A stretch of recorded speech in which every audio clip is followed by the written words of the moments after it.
početak napravimo kavu. U litru vode stavimo otprilike 4 jušne žlice kave.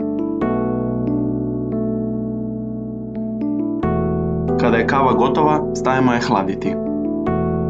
Radimo mascarpone kremu. Koristimo samo žumanjke.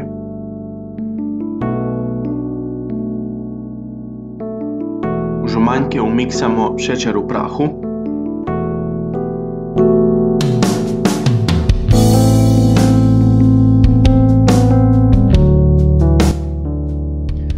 Te stavimo kuhat na pari 15 do 20 minuta dok se ne zgusne, pritom moramo stalno miješati.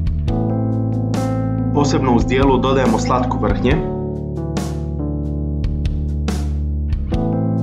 Miksamo ga u čvrsti šlag.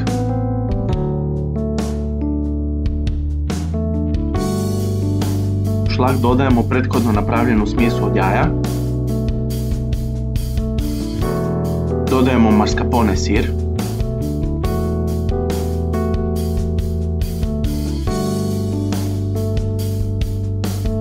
Te sve to dobro izmiješamo.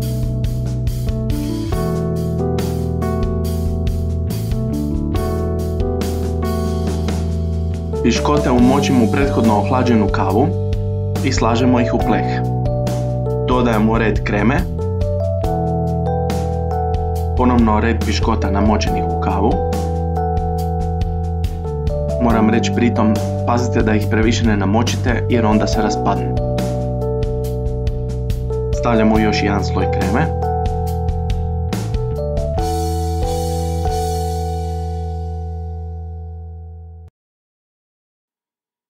I za kraj posipamo kakaom u prahu. Nadam se da ste uživali u receptu. Kolač je presočan. Želim vam dobar tek.